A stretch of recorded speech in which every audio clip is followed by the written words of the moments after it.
All right, y'all. Happy Sabbath. Happy Sabbath. Shalom, Israel, Most High, and Christ bless. I'm Officer Daniel. Officer Pat GL. And today we'll be holding down 12 o'clock class for leadership. All praises to the Most High. We got mighty men out there doing the work at the men's conference. All praises. All praises. All praises. Well, we don't have. Make sure you keep them in your prayers, y'all. That's right. That's right. We don't have too many people here. But we're going to hold it down, all right? So today we're going to go over a class called Don't Burn in Your Lusts. Don't burn in your lusts. All right, let's start off in Genesis. Genesis chapter 6 and read verse 1. The book of Genesis chapter 6 and verse 1. And it came to pass, when men began to multiply on the face of the earth, and daughters were born unto them, that the sons of God saw the daughters of men, that they were fair. So, in the beginning, before Israel gained their nationality, before God gave that nationality to our forefather Jacob, they were distinguished as in the sons of God and then the sons or daughters of men, right? Go to Exodus, read Exodus chapter 4, verse 22. The book of Exodus, chapter 4, verse 22. And thou shalt say unto Pharaoh, thus saith the Lord, Israel is my son. Is my what? Israel is my son. Israel is the sons of God, right? Read. Even my firstborn. Even my firstborn. Go back to Genesis. So before we've gained our nationality through time, before God gave it to Jacob, and we've gained it, we were distinguished by the sons of God and the sons of men. Those were the descendants of Adam. Read on. And they took them wives of all which they chose. And the Lord said, my spirit shall not always strive with man, for that he also is flesh. Come on. Yet his days shall be 120 years. Okay, so God shortened the lifespan of man. Why? Because they went after their lusts. Those sons of God, they went after their lust and mingled with those nations that were outside of theirs. What it says, the daughters of men. They weren't the children of God. Read on. There were giants in the earth in those days. And also after that, when the sons of God came in unto the daughters of men. Come on. And they bare children to them. So they had children with them as well. Read. The same became mighty men, which are of old, men of renown. Come on. And God saw that the wickedness of man was great in the earth, and that every imagination of the thoughts of his heart was only evil continually. Why? Because God told us we were not supposed to enter. There you go. You know what I want. Intermingle with the sons of men. That's what we did. And God said that thing was evil and wickedness upon the earth. That's why he shortened the lifespan. That's why those mighty, what the scriptures say, our forefathers was mightier than we are, right? That's why throughout our genealogy, throughout time, we have become weaker.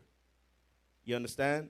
Why? Because of those lusts that we gave into, right? And we're gonna go deeper into it to see how throughout time that lust has increased, right? Where we at? Read verse 5 again. Verse 5. And God saw that the wickedness of man was great in the earth, and that every imagination of the thoughts of his heart was only evil continually. Read. And it repented the Lord that he had made man on the earth, and it grieved him at his heart. And the Lord said, I will destroy man whom I have created from the face of the earth. So God's judgment for our forefathers given into their lust is always destruction. It's always, that's his first thought, judgment. That's what God is about. God says he's a man of war. A lot of people don't know the God that they serve. You understand? So God said he will destroy them from off the face of the earth for what they were doing, mingling with the daughters of man. Read on. Watch this. Both man and beast, and the creeping thing, and the fowls of the air, for it repented me that I have made them. God said it repented him that he have made them. Where you at? Just finish verse 7. Verse 7, read verse 8. Verse 8. But Noah found grace in the eyes of the Lord. Come on. These are the generations of Noah. Noah was a just man and perfect in his generation. So not all the sons of God were wicked. There were righteous men throughout time and periods of our time. Those are our forefathers. Those that were correcting the people, telling them the wickedness that they were in. Because the word was there. The word says it was, what is it? It's forever. I quoted it correctly? The word been here from the beginning. You understand? God always gave his instruction. So it wasn't like the people, the sons of God, didn't know what to do. Oh, I didn't know I was supposed to not mingle or not lust after the daughters of men. I didn't know it. No, it was there. And there were some men and women on the earth that was following it. Now, jump down to chapter 7 and read verse 1. The book of Genesis, chapter 7 and verse 1. Come on. And the Lord said unto Noah, Come thou and all thy house into the ark. For thee have I seen righteous before me in this generation. Of every clean beast thou shalt take to thee by sevens, the male and his female, and of beasts that are not clean by two. So knowing that this destruction, what God already had set in his mind to set in his heart to do, set in his mind to do, was it repented him that he made this evil thing that was upon the earth. So he said he was going to destroy it. Jump down, and he gave Moses the instruction on what to do, how to be saved from that destruction. Right? Jump down to Noah. I said Moses? Noah, sorry. Read verse 12. Verse 12. And the rain was upon the earth 40 days and 40 nights. In the selfsame day entered Noah and Shem and Ham and Japheth, the sons of Noah, and Noah's wife, and the 3 wives of his sons with them into the ark. So these were the only people that God saved from this destruction that he brought upon the earth. Noah, his sons, Ham, Shem, and Japheth, his wives, and his sons' wives. Read on.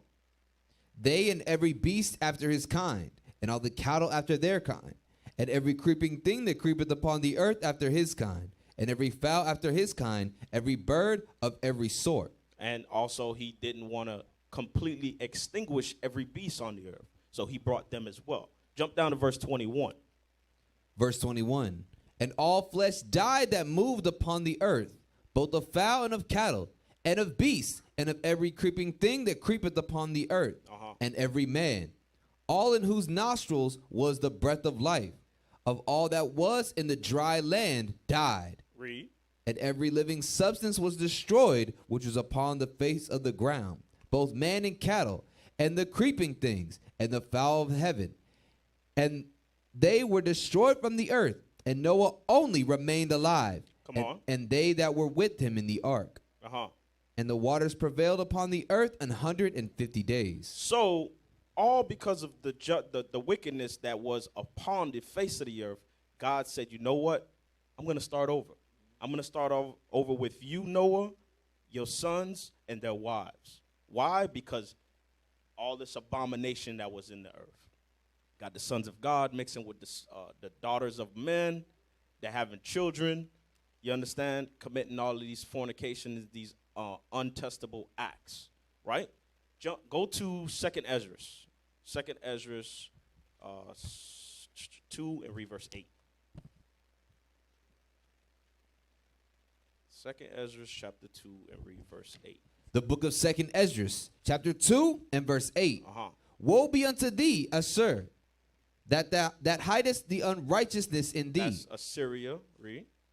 O thou wicked people, remember what I did unto Sodom and Gomorrah, whose land lieth in clods of pitch and heaps of ashes.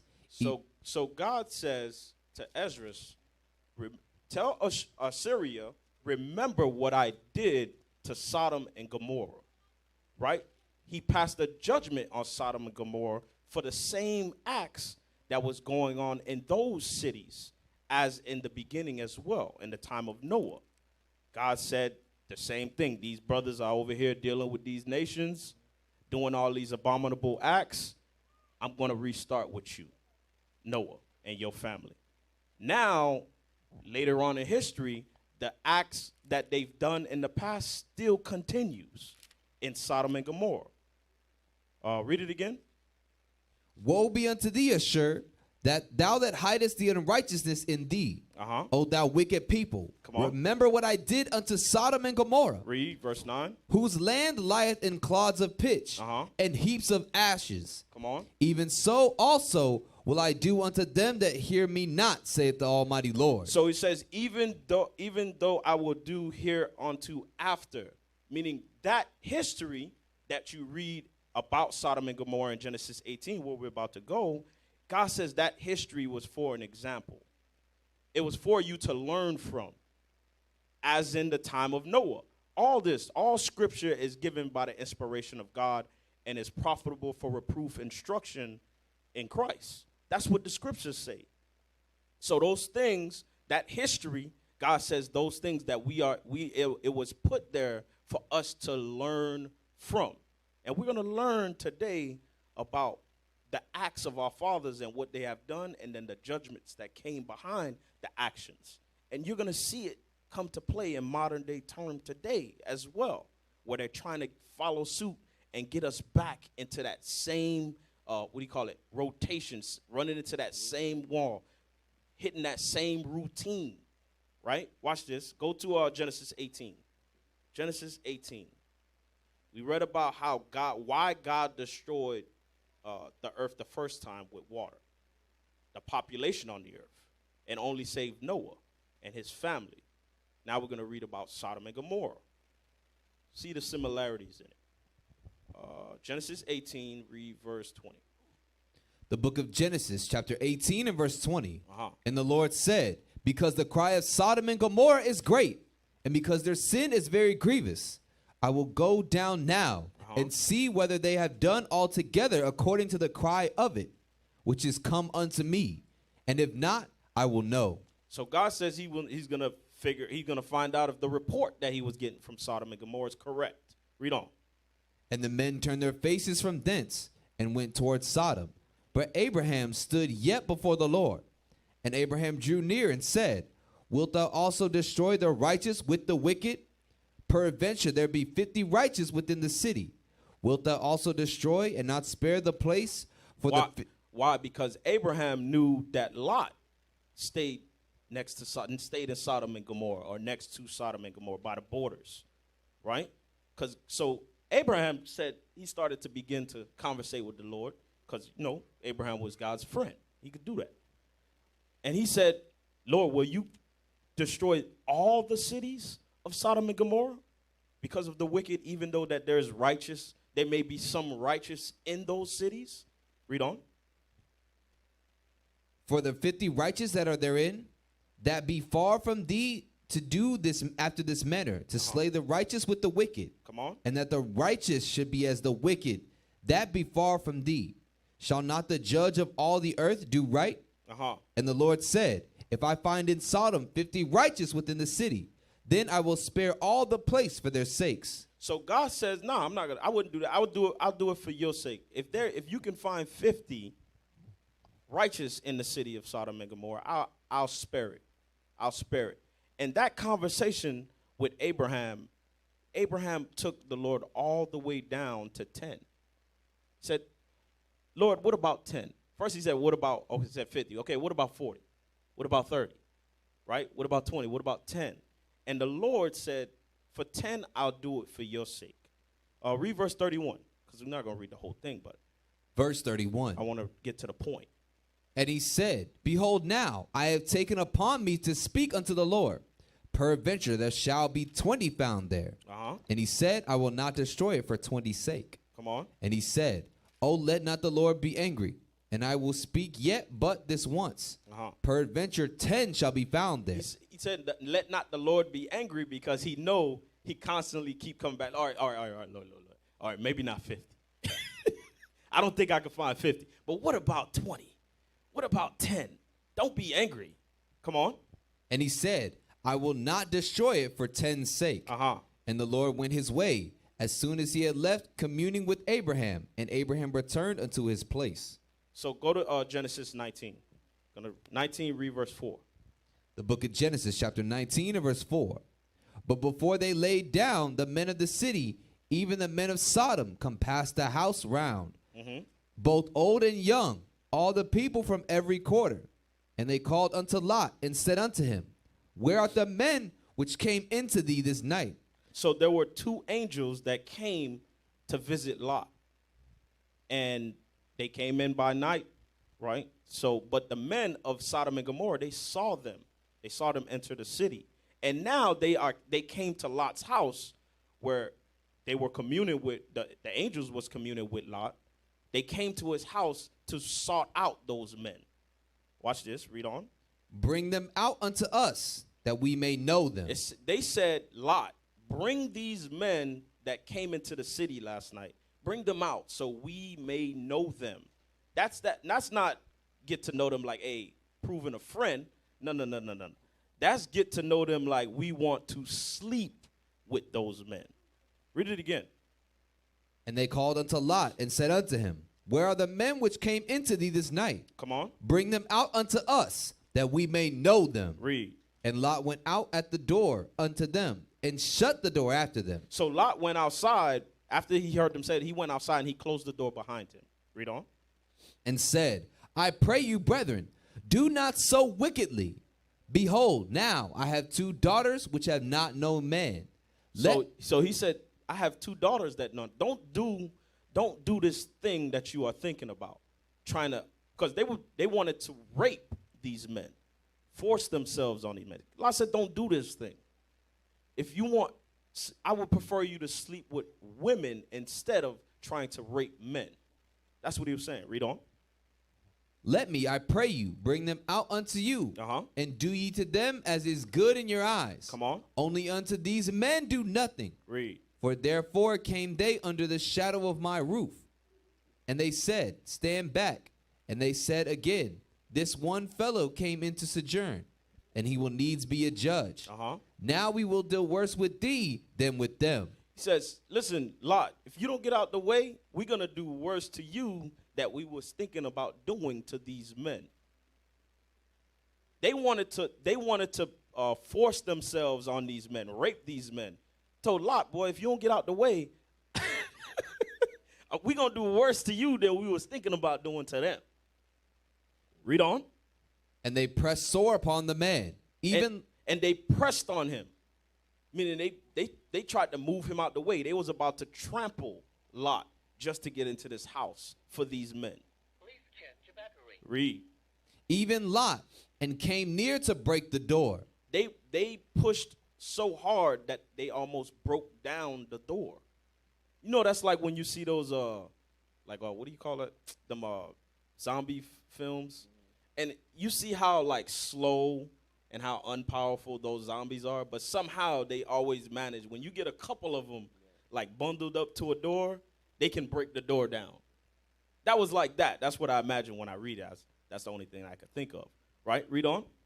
But the men put forth their hand and pulled Lot into the house to them. So the angels, they opened the door after they heard Lot like tussling and fussing with these men, and they're pressing on him, pushing him out the door. They opened the door and pulled Lot in and closed the door behind him. Read. And shut to the door. Uh-huh. And they smote the men that were at the door of the house with blindness, both small and great, so that they wearied themselves to find the door. It says, so after they did that, after they took Lot and pulled them inside, they smote these men with blindness. The great meaning the older men and the younger men, all of them, they made blind. But yet, even though in their blindness, they never stopped pursuing these angels to rape them. That was the spirit that was in Sodom and Gomorrah. That was the spirit that God said it was so much evil once I got the report from that city that I had to destroy it. And that spirit is still here today. It is. Read 11 again. Verse 11. And they smote the men that were at the door of the house with blindness. Come on. Both small and great, so that they wearied themselves to find the door. And the men said unto Lot, hast thou here any besides, son-in-law, and thy sons and thy daughters? And whatsoever thou hast in the city, bring them out of this place. So Same thing as when God spoke to Noah. He told Noah, listen, get your family, get your sons, get their wives, get your wife, get into that ark. Take the animals, take one of a sort, male and female, and get into the ark, because I'm getting ready to destroy this place. The same thing that the angels told Lot. Get your wife, get your family. Read it again for him. And the men said unto Lot, Hast thou here any besides son-in-law, and thy sons and thy daughters, Come on. whatsoever thou hast in the city, bring them out of this place. Bring them out of this place. For we will destroy this place, Uh-huh. because the cry of them is waxing great before the face of the Lord. So God said he was going to destroy Sodom and Gomorrah. Jump down to verse 24. Verse 24, Then the Lord rained upon Sodom and upon Gomorrah brimstone and fire from the Lord out of heaven. Uh-huh. And he overthrew those cities and all the plain and all the inhabitants of the cities and that which grew upon the ground. So he said he overthrew those cities with fire. Go to Genesis 10 and read verse 19. Genesis chapter 10 and verse 19. The book of Genesis, chapter 10 and verse 19. And the border of the Canaanites was from Sidon, as thou comest to Gerar, unto Gaza, as thou comest unto Sodom and Gomorrah, Uh-huh. and Admah, and Zeboim, even unto Lashah. Those were the borders of Sodom and Gomorrah, the cities. Sodom and Gomorrah was the major cities, or the capitals of those Canaanites, the Hamitic tribes, right? Go back. All those cities was destroyed along with Sodom and Gomorrah. Read verse 25 again. The book of Genesis, chapter 19 and verse 25. Come on. And he overthrew those cities, and all the plain, and all the inhabitants of the cities, and that which grew upon the ground. Uh-huh. But his wife looked back from behind him, and she became a pillar of salt. So in the process of Lot witnessing all this evil in the city, all this wickedness, you understand, correcting the men, because that's what he was trying to do. He said, do not this evil. He was even trying to give solutions to the brothers. You understand? And this was just one account. You could just imagine the time that Lot had to spend in those cities and deal with that type of spirit. The scripture, go to 2 Peter's. I believe it's 2 Peter's. I had the scripture. I wasn't going to go to it, but I'll read it. Hold on. 2 Peter's 2 and 8. Read that.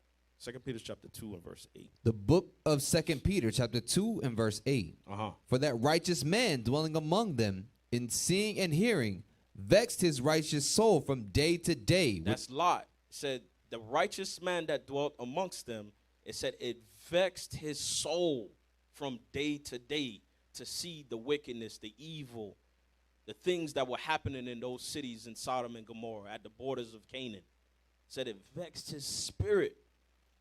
Just like we are witnessing here today, the things that are going on in this place in Babylon, the darkness that's being spread.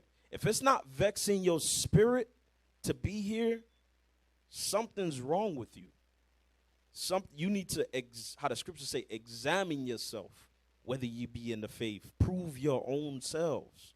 Because our fathers, when they were amongst that, when they saw those acts that was going down and those nations that was around about them and the things that they were doing, the scripture said it vexed them. Read it again. For that righteous man dwelling among them, in seeing and hearing, vexed his righteous soul from day to day with their unlawful deeds. With their unlawful deeds.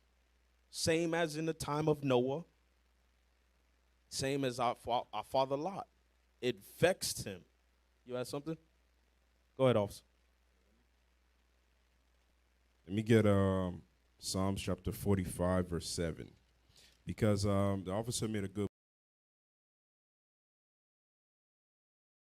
examine yourself, all right? Read that. The book of Psalms, chapter 45 and verse 7. Thou lovest righteousness This talking about the Most High. Read. and hatest wickedness. That's what God said. God says he hates wickedness. So read on. Therefore God, thy God, hath anointed thee with the oil of gladness above thy fellows. So you got to have the same mindset as God. The same way Lot was vexed with the wickedness, God is vexed with it too. So you got to examine yourself. Are you trying to be perfect like your Father in heaven is perfect? Right. All praises. All praises. Good point. It has to vex you. Because when we was reading in Genesis, some of the people that were saved out of Sodom and Gomorrah, their spirit wasn't vexed enough like Lot.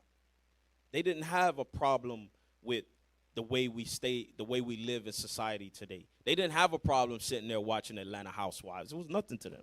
They didn't have a problem sitting there watching those Tyler Perry shows where you got man kissing man and children in all these obscene clothes. What's that I think it was a Netflix series, Cuties, with the children and the doggone Cuties. spandex. Even these what do you call them? These crazy parades and stuff that The they pedophile shows. Yeah, the pedophile shows, right.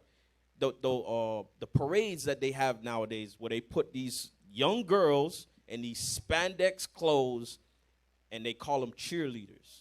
And they twist the poles and do all this crazy stuff. If that stuff don't vex you, you got to examine yourself. Go back to Genesis. You got to examine yourself.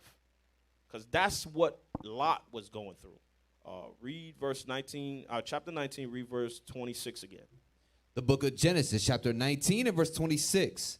But his wife looked back from behind him, and she became a pillar of salt. And she became a pillar of salt. Wisdom of Solomon 10 and read verse 7. Wisdom of Solomon, chapter 10, read verse 7. The book of Wisdom of Solomon, chapter 10 and verse 7. Uh-huh. Of whose wickedness even to this day the wasteland that smoketh is a testimony. That's Sodom and Gomorrah. God said Sodom and Gomorrah is a testimony. Meaning it's something that we should examine. The acts that was going on there, the judgment that God brought on the place is something for us to examine that come here after to know not to walk in those same ways. Read. And plants bearing fruit that never come to ripeness. Uh-huh. And a standing pillar of salt is a monument of an unbelieving soul. And it says, and a standing pillar of salt, Lot's wife, is a monument to unbelief. Because she fully did not believe. That's why she looked back. She missed that place. Why? Because Lot was a well-off man. He was very well off. You understand? She probably had the heel, the red bottoms, and all of that other stuff, and the servants. Yeah, she was comfortable. Right? Go to Ezekiel. Ezekiel 20. We getting somewhere. We building it. We getting somewhere. All of it's gonna come together very soon. Just pay attention to the examples that when I was reading the scriptures, I was seeing. I was like, man, it's the sons of God. They fell into the midst of lust. They fell into their lust, and then God flooded the earth and judged everybody. And then Sodom and Gomorrah, them brothers over there, they was crazy. They gave into lust, and they was doing all type of manner of abominations, and the Lord rained down fire upon them. Right? Ezekiel 20 is verse 7. The book of Ezekiel, chapter 20 Started to stick out to me. and verse 7. Then said I unto them, cast ye away every man the abominations of his eyes, Uh-huh. and defile not yourselves with the idols of Egypt. So it says, cast ye, where I'm at? Verse 7. No, I was trying. Okay, verse 7, because I'm trying to stay with you. Y'all brothers be pulling scriptures fast, man. All right, cast ye away every man the abominations of his eyes, and defile not yourselves with the idols of Egypt. Right? Read on. I am the Lord your God. Uh-huh. But they rebelled against me, and would not hearken unto me. They did not every man cast away the abominations of their eyes. Read. Neither did they forsake the idols of Egypt. So while we were even in the time of Egypt, we was given into abominations, idols, you understand, doctrines of the heathen. Even in Egypt, we were doing similar things that brought upon us judgment. Read. Then I said, I will pour out my fury upon them to accomplish my anger against them in the midst of the land of Egypt. Read verse 9. But I wrought for my name's sake that it should not be polluted before the heathen, among whom they were, in whose sight I made myself known unto them in bringing them forth out of the land of Egypt. So God said, I will pour out my fury upon them to accomplish my anger against them in the midst of the land of Egypt. But if it was for not for his name's sake, meaning he would have wiped us completely off of the map if it wasn't for what he said, his name's sake, the promise that he made to our fathers, for the abominable acts that we have fallen upon, that we have adopted from these nations, that we learned and polluted ourselves with. God said he would have wiped us off the map for it. That's his first thought. Flood, rain, fire, and brimstone, lake of fire. That's God's first thought. Judgment. Judgment. Go to Leviticus 18. Let's see the abominations that we were doing in the land of Egypt, right? Let's see if it's similar. If we continue to fall into the same lust, the same desire, the same abominable acts that our forefathers have done. 18, read verse 7. The book of Leviticus, chapter 18 and verse 7. The nakedness of thy father. Nah, sorry. Start up. Read. Let me get there. Verse 3? 3? Yep. Yes, sir. Read The 3 book of first. Leviticus, chapter 18 and verse 3. After the doings of the land of Egypt, wherein ye dwell, shall ye not do. And after the doings of the land of Canaan, whither I bring you, shall ye not do. It says, so God says, when he brought us out of the land of Egypt, he had to re-give us the commandments back, because we done adopted Egyptian customs. We done fell into, we were wearing the long dresses. We were shaving our whole bodies. We was all Emotep, raw. We did all manner of abominations in Egypt. So God said, coming out of it, saving us from the Egyptian captivity by Moses, the hand of Moses, he said, don't fall into the ways of those Egyptians. Don't do those things. Let's see what some of the things that we were doing, because it's written here, right? We're going to read some of it. Jump down to verse 7 now. Read verse 7. Verse 7. The nakedness of thy father or the nakedness of thy mother shalt thou not uncover. So in Egypt, we learned, what is that thing called? That's incest. Yeah, we learned incest in Egypt. We were given into our lusts in the Egyptian captivity under Egypt, and we were laying down with our parents, our fathers and our mother. You had mothers sleeping with their children. Those are some of the things that we picked up on. Read on. She is thy mother. Thou shalt not uncover her nakedness. Read. The nakedness of thy father's wife shalt thou not uncover. Adultery was sleeping with our step-parents. Read. It is thy father's nakedness. Come on. The nakedness of thy sister. Read. The daughter of thy father or the daughter of thy mother, whether she be born at home or born abroad, even their nakedness thou shalt not uncover. We was even sleeping with our siblings. Got the brother sleeping with the sister sleeping with the brother, cousins messing around. All those acts and those abominations, those lusts that we was given into, we learned and we performed in Egypt. Watch this. Read on. The nakedness of thy son's daughter or of thy daughter's daughter, even their nakedness thou shalt not uncover. Come on. For theirs is thine own nakedness. Read. The nakedness of thy father's wife's daughter, begotten of thy father, she is thy sister. Read, hold on. Jump down to verse 14. Verse 14. Thou shalt not uncover the nakedness of thy father's brother. Thou shalt not approach to his wife. She is thine aunt. So even the aunties, the cousins, the spouses, the wives, the husbands, we did it all. There was no restriction on the abominable acts that Israel learned and performed and adopted from these heathens. We did all manner of work. That's why you got TV shows, reality shows like Jerry Springer now. You see it. Man, they done turned it into entertainment. And God said these abominable acts we shouldn't do. It's just all manner of whoredom going on in the houses where cousins are touching the little kids. The uncles are touching the little girls. You understand? And we don't. Those topics, those discussions, don't happen in the houses. Nobody say nothing. Everybody in the family know what's going on. They get together on family reunions, and everybody know Uncle J-Bo, I don't know, Uncle J, Uncle D, or what, Uncle whatever. It's mess around touching little CC. Everybody knows, but nobody says nothing. Nobody corrects nobody. And, let me get a script real quick. Go ahead. Go to 1 Corinthians chapter 5, because that stuff was common among our people whenever they were in captivity or, staying away from the commandments of God. That stuff was like a free will, do as thy will kind of mindset. Read that, verse 1. The book of 1 Corinthians, chapter 5 and verse 1. It is reported commonly that there is fornication among you. So this is Paul writing to the Corinthians, right? This is Roman captivity. Read.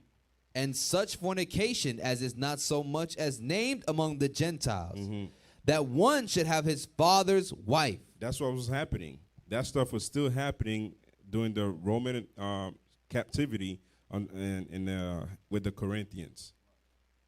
Right. It happened, like I said, we learned it from the beginning, because remember, Scripture says when God planted us, he planted us a noble vine. These things was never given to us by God. These customs, those abominable acts, we didn't learn from our fathers. We've gained them through a process of slavery. We've gained it by having these nations rule over us. We gained it through watching these nations start to follow them. Israel, now are you a slave or a servant? What's it? It's Israel is a homeborn slave. Right, Israel became a homeborn slave. And we always take stuff to the extreme. We never keep it at low level. Everything Definitely. that we do, we take it to the extreme. We about to get into it. About to see how extreme Jake takes it. Jump down. We're going to jump down to verse 18. Verse 18. Hold on. No, I want to read verse 17 first. The book of Leviticus, chapter 19 and verse 17. Come on. Thou shalt not uncover the nakedness of a woman and her daughter. So some brothers, you see it. You see it in all these reality shows. They even put it in movies and all this stuff because they teach it to you. They use their television to tell their vision to you. And now you got brothers dealing with these sisters, and then finding out their daughters 17, 18 years old look better than them, and now they're dealing with the daughter as well. God said, don't do that thing. It's wicked. Read. Neither shalt thou take her son's daughter, Come on. or her daughter's daughter, Read. to uncover her nakedness, for they are near kinswoman. It is wickedness. Read. It's wickedness. Read on. Neither shalt thou take a wife to her sister, to vex her, to uncover her nakedness. That's threesomes. God says you can't do it. You're not supposed to be laying down with a sister, a wife, or your wife and her sister. You're not supposed to do it. Read. Beside the other in her lifetime. Verse 19. Also thou shalt not approach unto a woman to uncover her nakedness, as long as she is put apart for her uncleanness. Read. That's sleeping with a woman while she's on her menstrual. Get Leviticus 15 real quick. What, running the red light? Oh. Don't do it. Whatever it's called. Leave that red light alone. Leviticus 15:19. The book of Leviticus, chapter 15 and verse 19. Come on. And if a woman have an issue, and her issue in her flesh be blood, she shall be put apart 7 days. That's her menstrual. God says she's on her menstrual. You put her apart. You do not sexually deal with her for 7 days. Read on. And whosoever toucheth her shall be unclean unto the even. And everything that she lieth upon in her separation shall be unclean. That's for the sanctuary, right? Because when you get to the end of the chapter, it says that these are the laws for the sanctuary, for the cleansing of the sanctuary. Jump down. Hold on. I want something else out of there. Jump down to verse 25. Verse 25. And if a woman have an issue of her blood many days out of the time of her separation. So the time frame that she has that menstrual, if the blood comes back while you begin to count day 1, day 2, day 3, day 4, If it comes back within those 7 days, read on. Or if it run beyond the time of her separation, all the days of the issue of her uncleanness shall be as the days of her separation. So you begin to count again. You understand? It starts over. So you count in 1, day 2, day 3. It comes back. Okay, damn. From that day, you count again. Day 1, day 2, day 3, day 4. Y'all understand that? God says we are not supposed to deal with a woman while she is put apart. Go back. The book of Leviticus, chapter 18 and verse 19. Read verse 20. Verse 20. Moreover, thou shalt not lie carnally with thy neighbor's wife, to defile thyself with her. Adultery. We're not supposed to commit adultery. Read on. And thou shalt not let any of thy seed pass through the fire to Molech. Neither shalt thou profane the name of thy God. That's abortion. People used to sacrifice their children to gods, pagan gods. God says you're not supposed to do it. The modern day way you do that now, where you sacrifice your children to a god, it's called the abortion clinic. Read verse 22. Verse 22. Thou shalt not lie with mankind as with womankind. It is abomination. That's that LGBTQ plus whatever it's called. God says you're not supposed to lay with mankind as with womankind. Don't treat a man as if that man is a woman. Read on. Neither shalt thou lie with any beast to defile thyself therewith. Bestiality. You can't do that either. Remember, we learned all of this in Egypt. All of it we learned in Egypt, because once we came out, God says, all right, I got to put these guidelines down, because I already seen what y'all was doing in Egypt. Don't do that. Don't sleep with your dog. Don't sleep with your goat. Don't sleep with your wife while she's on a menstrual. Don't sacrifice your kids. He had to lay all the guidelines down. Jump down to verse 27. Verse 27.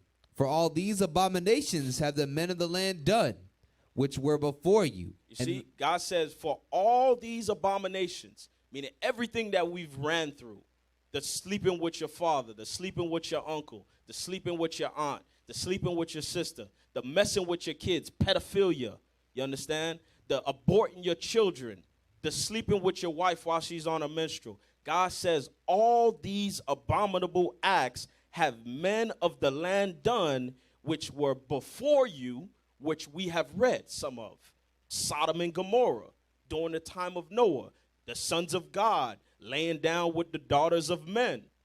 You understand? All these abominations have all men done. Read it again.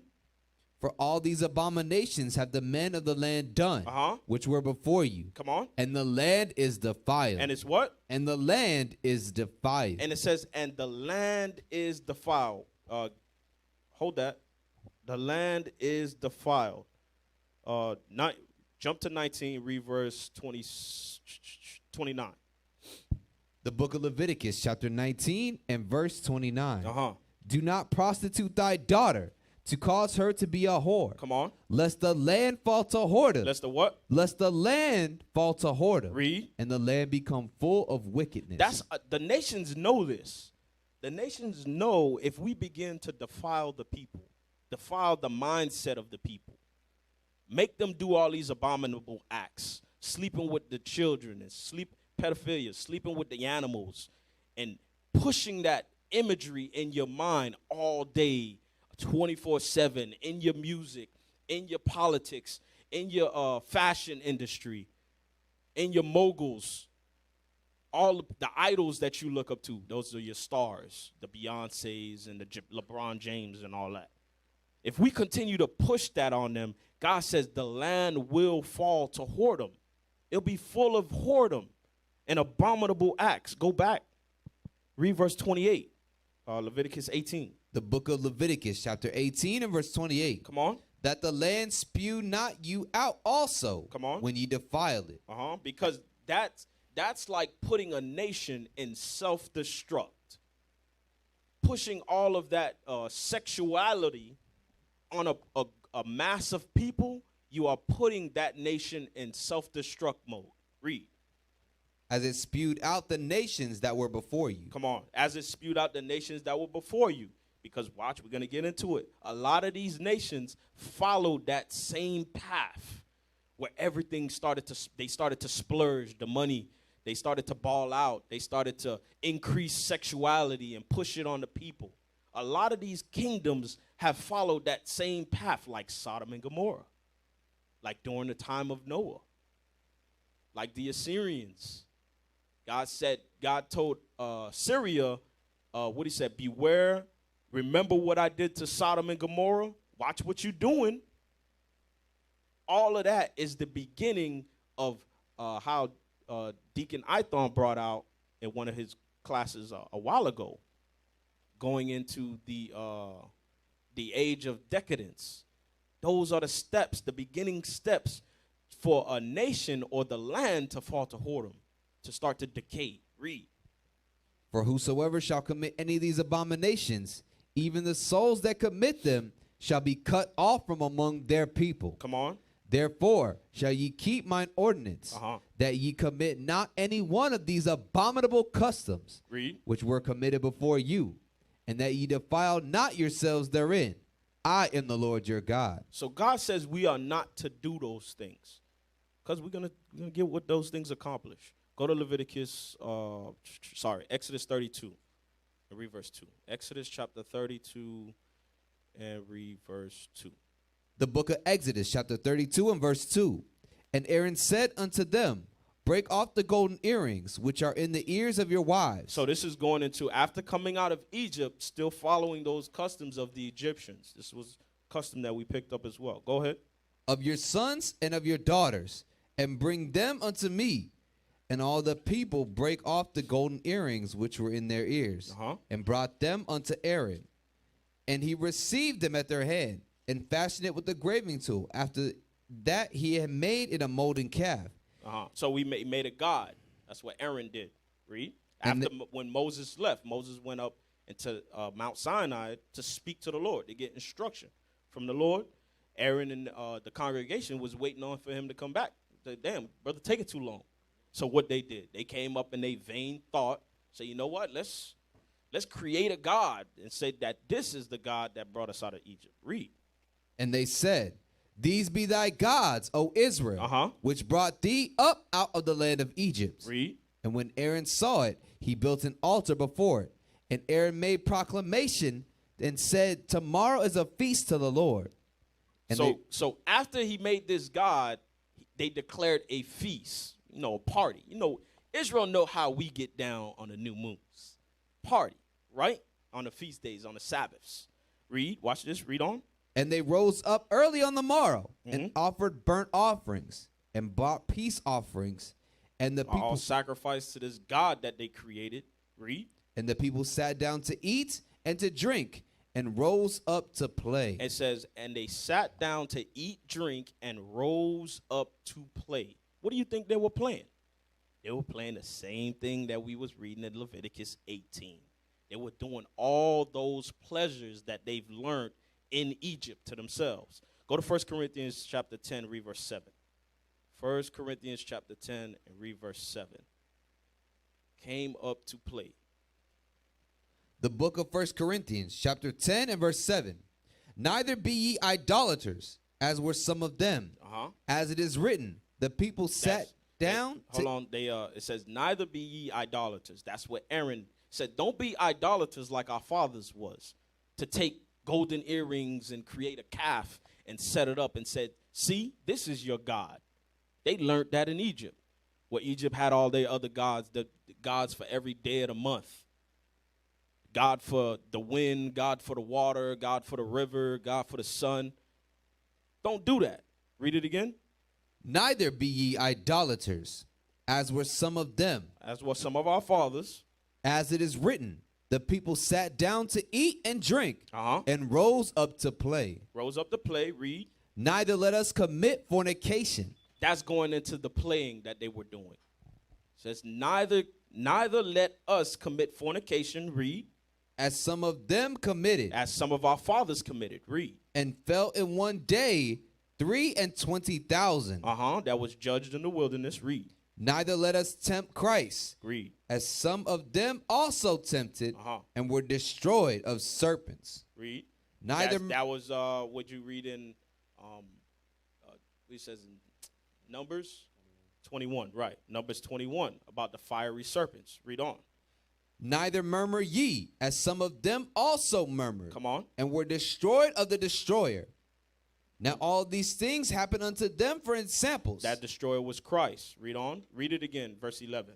Verse 11. Now all these things happen unto them for examples. Now it says, now all these things, to say, as it is written, no, what it says in Romans 15?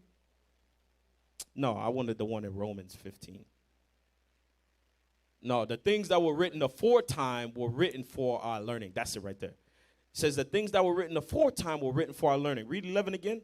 Now all these things happen unto them for examples. It was an example. The things written aforetime, those things were written for us to learn from, to learn not to follow the ways of the Egyptians, to learn not to do the wickedness that the sons of God did, to learn not to be in sodomy like Sodom and Gomorrah. Those things was written for us to learn from. God put it in the Bible for us to learn. Read. And they are written for our admonition, upon whom the ends of the world are come. Read. Wherefore, let him that thinketh he standeth take heed, lest he fall. So it says, let him that thinketh he standeth take heed. Meaning, don't let these signs pass you by. When you read the scriptures and you read about Noah, you read about Sodom, you read about the history of us coming out of Egypt and the customs that we've learned from Egypt, don't let these nations catch you slipping, because they will. Because they don't need to just throw porn in your face anymore. They don't need to do that. They don't need to have the sex festivals like it's just blatant. They do it incognito now. They give you Facebook. They give you Instagram. They give you TikTok. They give you BET, where you see 24/7. You got television 24/7. You got social media 24/7, where you see the abominations of these nations and watching them indoctrinate you, over-sexualize you.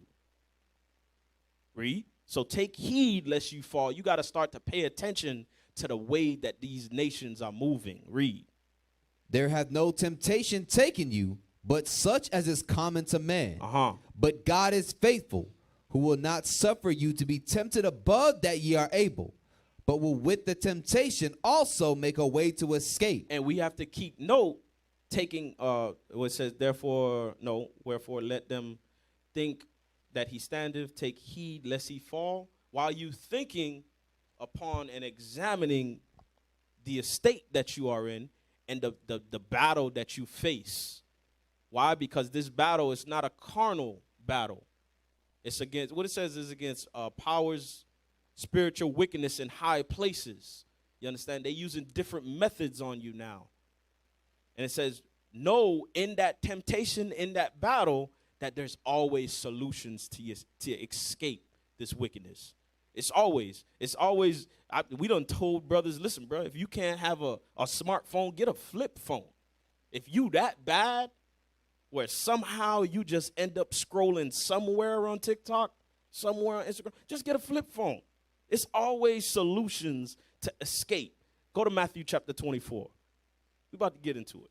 Now we bring in all that history, all those things that were written aforetime was written for our learning, all the things that was written for an example.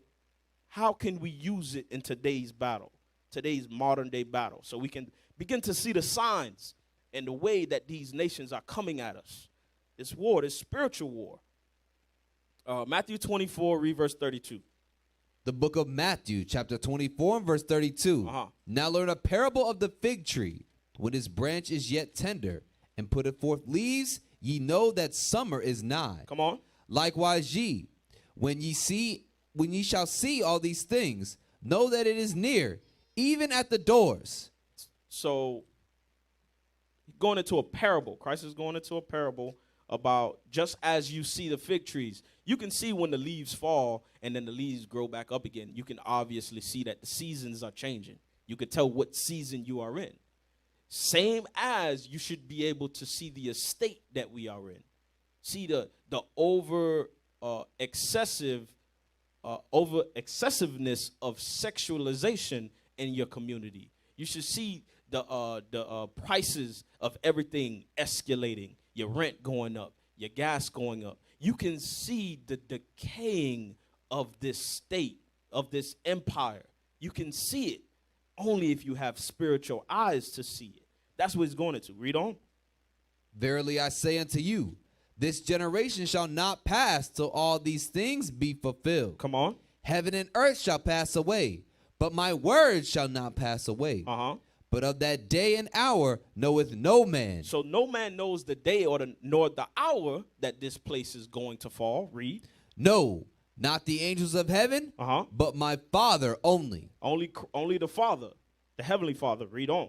But as the days of Noah were, so shall also the coming of the Son of Man be. There it go right there. But even though Christ said no man knows the hour, no man knows the day. But Christ gave us signs. Christ gave us things that we should pay attention to. Christ gave us the things that were written aforetime was written for our learning. It's not there for no reason. Read it again. Read it what he said again. But as in the days of Noah. But as in the days of Noah. How was the days of Noah? You had the sons of man laying with the sons of God laying with the sons of man, doing all manner of abominations and works and evils that, triggered the Lord's anger and caused him to flood the earth. Christ said, as it was in the time of Noah, read on. So shall also the coming of the Son of Man be. So shall it be in Christ's coming. The same. Read on. For as in the days that were before the flood, come on, they were eating, read, and drinking. Wasn't they doing that coming out of Egypt? They were eating and drinking. Read. Marrying, and giving in marriage. Giving into marriage, fornicating. They got up early in the morning to play. Scripture said that they did all manner of idolatry. Don't be as your fathers were that also committed idolatry. Fornication. Said don't be like that. Why? Because those things are the signs of Christ coming. Read. Until the day that Noah entered into the ark. Come on. And knew not until the flood came and took them all away. So shall also the coming of the Son of Man be. So shall also the coming of the Son of Man be. Why? Because that spirit didn't go anywhere. The spirit of Sodom and Gomorrah didn't go anywhere. The spirit of when they were committing all acts of fornication in Egypt didn't go anywhere. Go to Revelation chapter 11, read verse 8. Didn't go anywhere. It's still here on the earth now, and it's being pushed on us. Why? Because when a nation's getting ready to go down, it's going to try to take as much people as it can with them. The book of Revelation, chapter 11 and verse 8. And their dead bodies shall lie in the street of the great city, which spiritually is called Sodom and Egypt. This place is spiritually, this is where our dead bodies have been laid. And now, like in Ezekiel 35, God gave the breath back to us, and now we begin to stand upon our feet. This place is spiritually called Sodom and Egypt. Sodom, why? Because of the agenda that it pushes.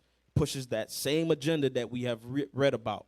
Pushes that same wickedness that we have learned throughout that process of time. And still indoctrinating us. And Egypt, because this is the place where we are, the bulk of our slavery. The majority of the tribes, the 12 tribes of Israel. Read it again.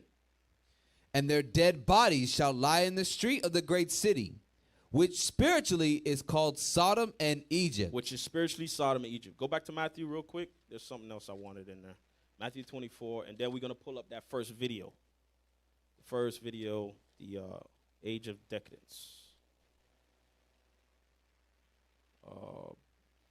Where was I? in Matthew Last verse was verse 39.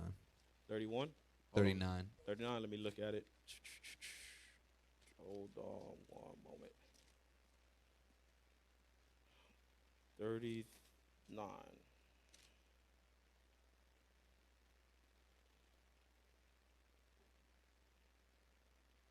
Read verse 39 again. The book of Matthew, chapter 24, and verse 39. And knew not until the flood came. Knew not until the flood. Jump to 44. Verse 44. Therefore, be ye also ready, for in such an hour as ye think not, the Son of Man cometh. So Christ said, therefore be ye also ready. Meaning, you should be able to see the signs that are in front of you. You should be able to see the direction of where this empire, these Edomites are taking us. This place, you can see it decaying away. So why not prepare yourself? Get yourself ready for the battle.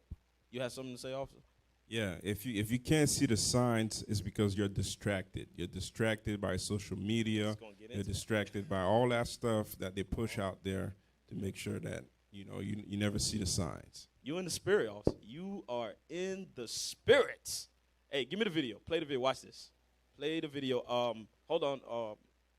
Deacon, like I said, every time because what inspired this class was something that we experienced congregationally back in Miami. So I gained the title from there. But I set the title aside and, just went on. I even taught another class before this one. But as of recently, usually in my house, we tend to have family fun days or spend time with the family. Sit down, watch a movie, stuff like that. And I was telling you earlier, now today, you can't sit down, because you'll go on your movie streaming program or whatever you may use, whether it be Netflix, Hulu or whatever, Amazon, Prime, and you'll go and click out family section.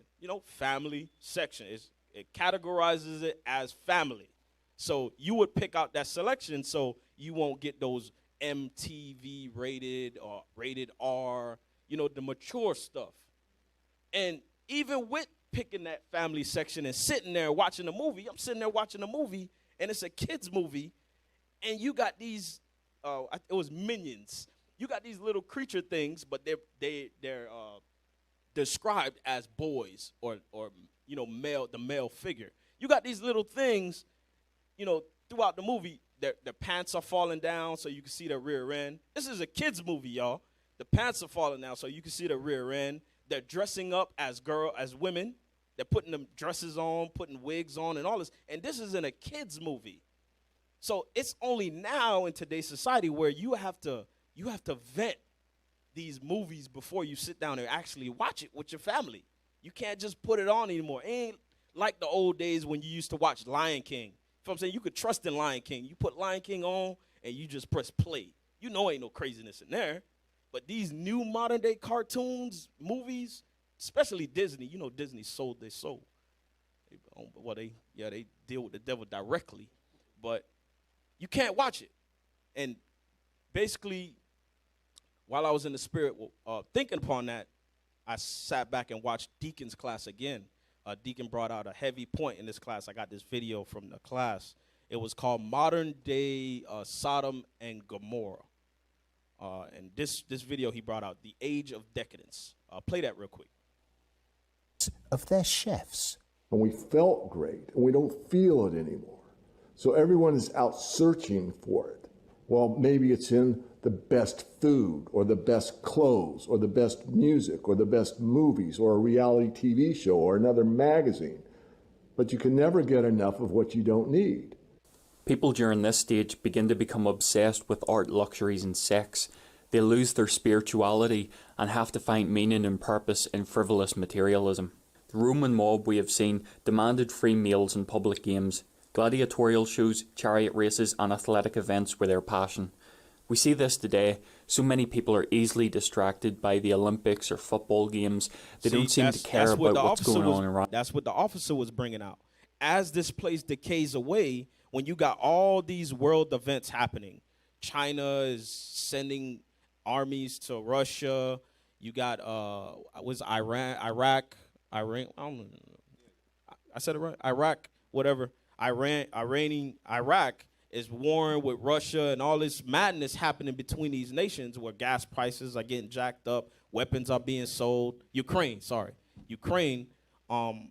What they do is they give you all of this stuff for distraction, to take your mind away from the actual problems that's happening in the world. They don't want you to realize that they are losing until the last second. That's what these sports is and these medias and these shows are for. Right. You know, one thing that the guy said, he said sexuality would increase. If you notice that now they push more for our sisters to just not only walk around with the spandex, the leggings on, but also the top part also got to be like a sport bra.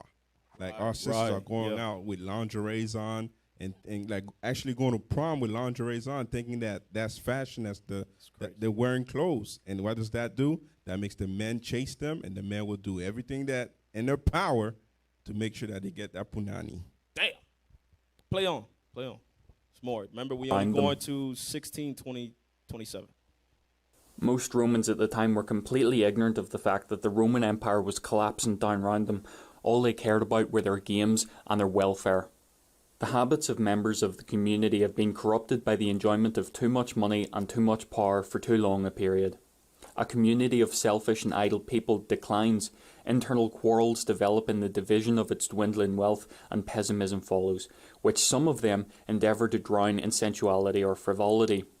In some cases, corrupt politicians can even take advantage of the apathy of the people in this way, to use these events to specifically distract the people. The people of Rome were constantly being distracted by the gladiatorial events, and the politicians knew that they did this. Whenever there was unrest among the people, they had a huge event going on, and they created a new event with lots and lots of gladiators, and every day we're doing that. That is a common trait of declining empires.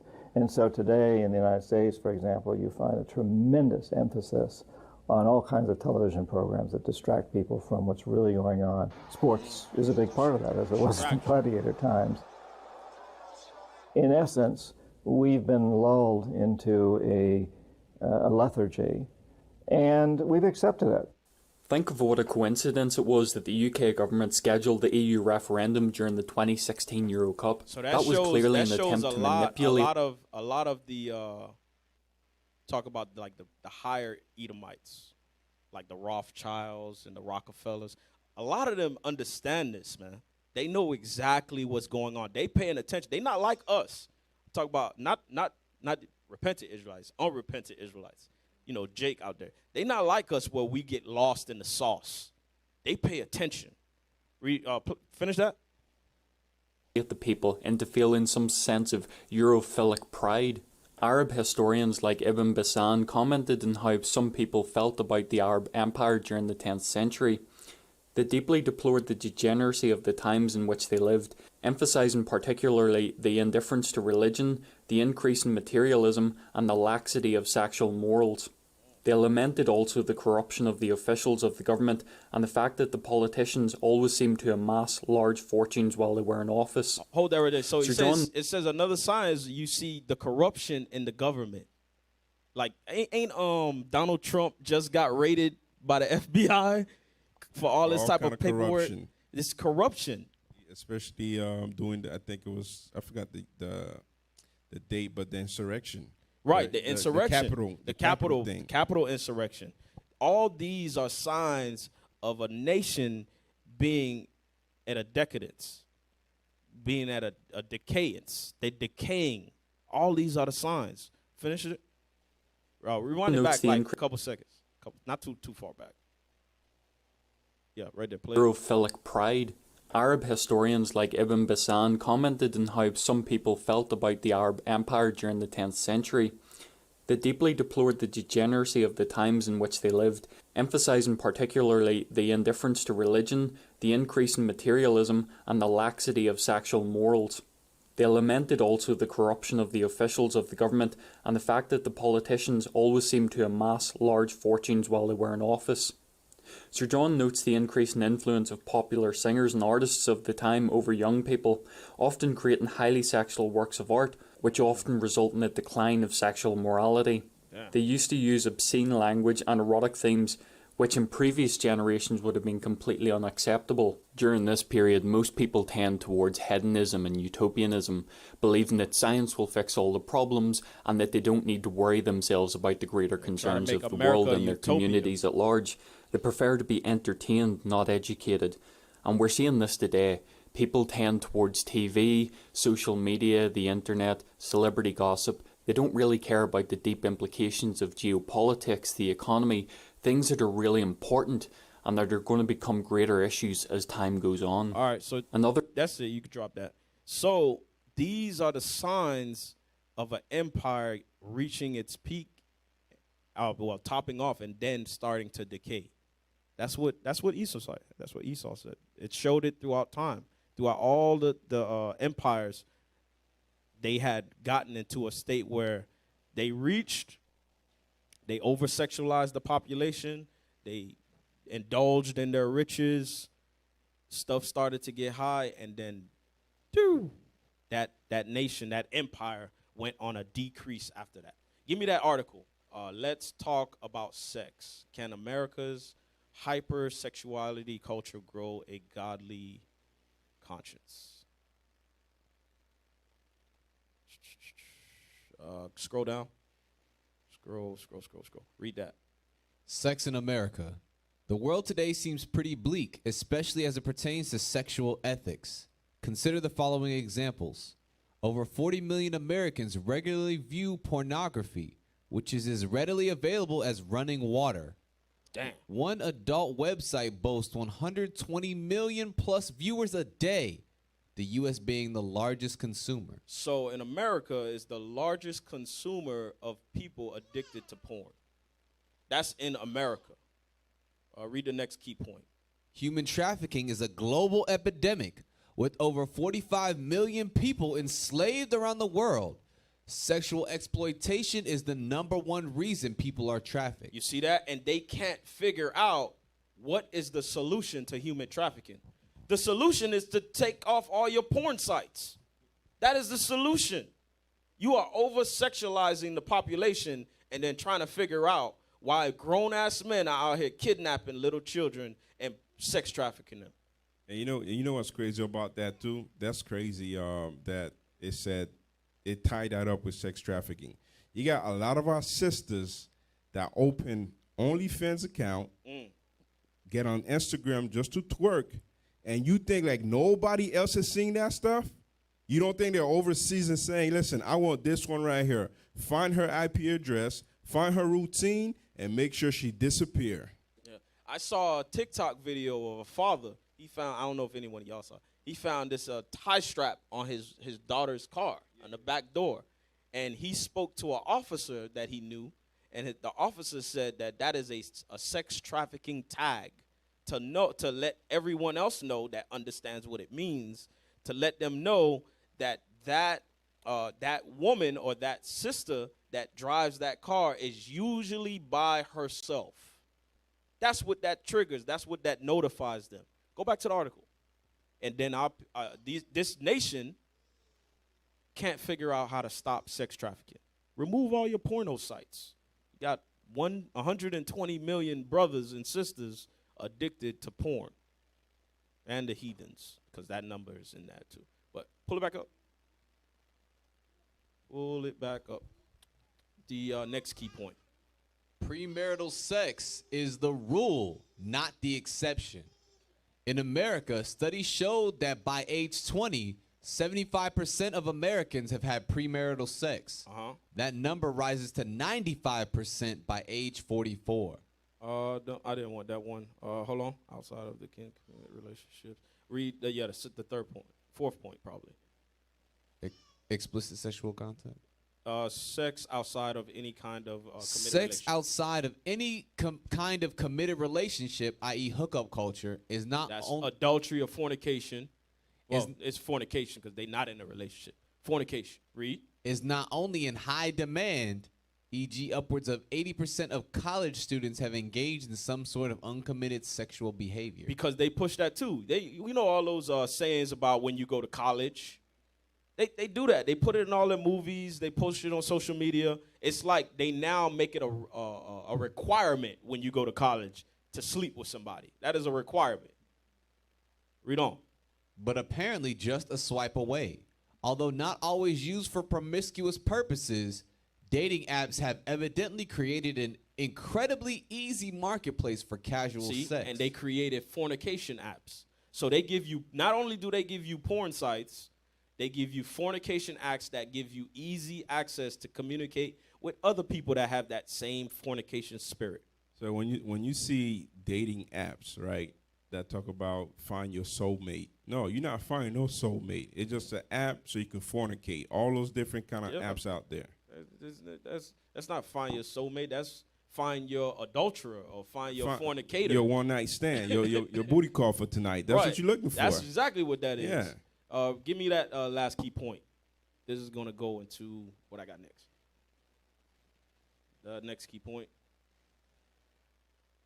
Explicit sexual content is ubiquitous in media. No, I wanted the tree. Yeah, there you go. Transgender ideology. There we go. Which asserts that gender identity is a matter of one's subjective perceptions and feelings as opposed to one's biological sex, has infiltrated. So that's how you feel. Go ahead. Has infiltrated virtually every arena of life: education, politics, business, sports, medicine, etc. Now you see they have this whole community now pushing. It says infiltrated. You see, you notice the word that they use, infiltrated. That's like a tactic. That's a combat tactic. Yeah, war. That's war. You got to understand that they are pushing this thing on you. It's no longer respect what someone believes or freedom. You know, what's the amendments? Not amendments. What is this country thing saying? I don't know. Freedom of religion, freedom of speech, all that. No, it's no longer that. It's now you going to accept what we tell you, or we're just going to charge you with something, a hate crime or hate speech, right? Go back, finish it.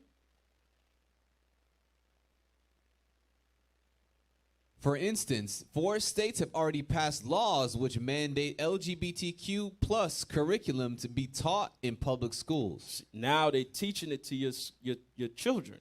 Hey, you know what's the confusion about this crap? It says gender identity, right? They're trying to say there's no such thing as gender.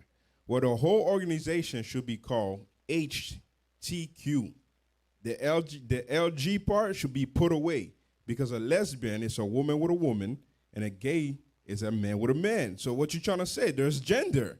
That don't make no damn sense. They do have gender. Damn. Yeah, that don't make no damn sense. Just get rid of the L and the G. They whole philosophy don't make sense. That's the whole point. It's for them. I was watching. I think it was in the same class. Deacon Ithon. He brought it out. This interview. I can't remember the guy's name, but he asked. There was an Edomite asked another Edomite. He said, "Explain to me what is the GBQ or whatever." You know, they came up with an extra long one. It was a couple years ago. I came up with an extra long. It was LLGGBBTKK, and he asked them to explain those letters that they added, and he couldn't explain it. He didn't know what it was. He said, "Why? Why do I need to explain it? Why can't you just accept it?" That's what he said. Why can't you just accept it? It don't matter if it don't make any sense. Just accept it. And now it says they are pushing this on your children. Going into that fornication, right? Teaching it to your children. Because some of y'all, it's not going to catch y'all. You know, y'all grown, y'all understand, y'all got wisdom. But let's catch the sponges of the earth. The young ones, the one that take in all this information. Let's catch them. Give me the next video, the light year. It's going into what I was telling y'all about when I was watching the memes. I had to turn that thing off. I didn't even finish it. I just turned it off. Minions. I turned that crap off. We done. The movie ends right here. You're like, there was no ending, Daddy. Nope. That was the ending. Play this. Why is Lightyear banned in 14 plus countries? In the first 30 minutes of Lightyear, a female space ranger and close friend of Buzz Lightyear shares a quick kiss with her same-sex lover. Because of that brief kissing scene, Lightyear has been banned in at least 14 countries, possibly China too. Normally, Disney would quietly cut a controversial scene from a film to meet with local sensibilities, as it has little impact on the plot. However, Pixar employees had previously sent a letter saying that Disney corporate leaders were censoring almost every moment of overtly gay affection in their movies. Remember, Disney bowed to the pressure over-sexualizing and the opted not to population censor that kiss. starts with the children. And so, all those countries refused to grant a license to screen the movie in theaters. Damn. Over-sexualizing the population. And you know what's crazy? A lot of people like to say America is not Babylon, it's not Sodom. When we read in Revelation when it says Sodom and Egypt, no, it's not this place. Well, if it's not this place, why did 14 other countries say, no, I'm not accepting this crap? Why is it only accepted here if the scripture don't mean what it means? Right. It's all for their agenda to over-sexualize everything. So now, when they begin, they to the point where now you have to accept someone changing their gender. You have to accept it. Next, they're going to say you have to accept, what is the thing? Sleeping with your pedophilia. Yeah, there you go. Now you have to accept pedophilia. Now you have to accept bestiality. Now you have to accept me marrying items. If I want to marry my garbage, I can do it. You have to accept it. These are the methods that they're beginning to put on you, and then they're trying to ease it in until they just throw it all upon you. Oversection of population.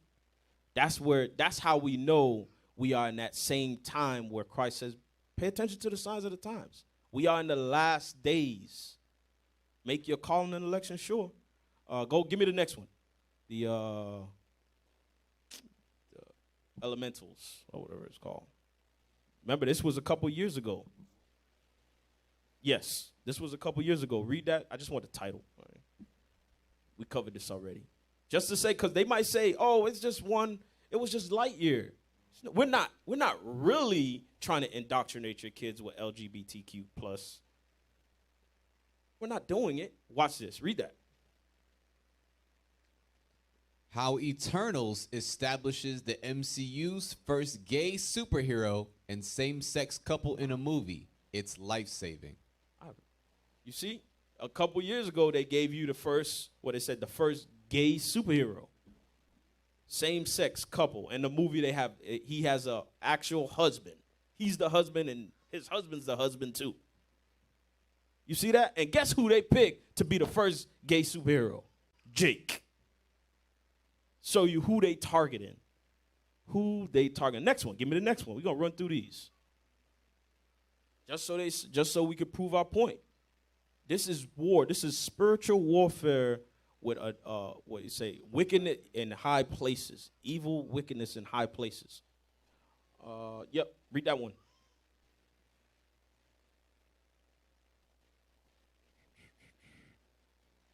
Christian hate group is now accusing Disney of indoctrinating children with the LGBT plus agenda. You see? This was an article, I think this was it was a year ago. When was this article posted? February 27, 2020. Yeah, a couple years ago. This is something that's being brought to all attention. And we can't let it slip us by. We have to understand that the war that we are in. And then I was looking this up. While I was looking this up, it hit me with cartoons I didn't even know. It's like now you gotta be eyes up on this stuff. I've been telling my wife for the past couple months now, you can't sit your children down in front of the television anymore. If you don't have watch and read on, if you don't got IUIC TV, your eyes better be up. You better be paying attention, because in the blink of an eye, Santa Claus will run across the screen. In the blink of an eye, you'll see a brother kiss another brother on a cartoon show. Watch this. Give me the 16 cartoons shown with, there you go. Yeah. Some type of LGBT thing. 16 cartoon shows with awesome LGBTQ characters. Yeah. That's I want awesome. You see what they put? Awesome. I want the screenshots because I'm not going to go through all that. I screenshotted the ones I want. Some of those cartoons, I don't know. You see the screenshots? It's with Arthur, the Legend of Korra. I didn't even know that. The Legend of Korra, I used to watch that thing, man. I don't watch it no more. Come on, you got it? You know what's crazy? I was watching this show. It was called Age of Ultron. Yeah, the Transformers thing.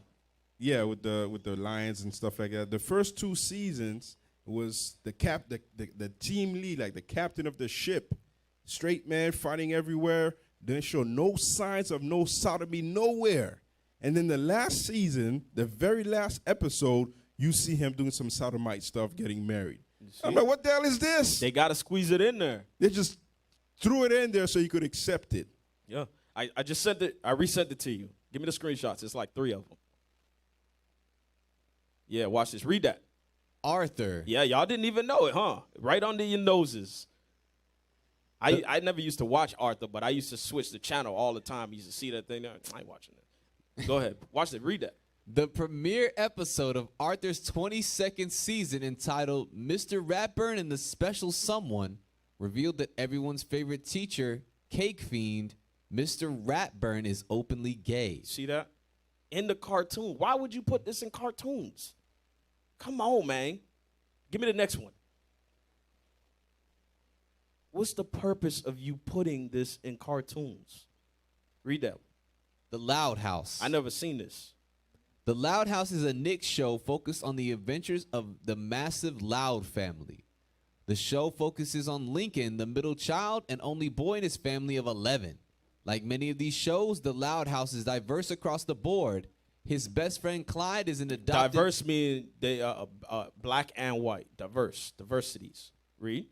His best friend Clyde is an adopted child of an interracial gay couple. Wow. And at least one of his sisters crushes as easily on girls as boys. That means that's what the diversity is.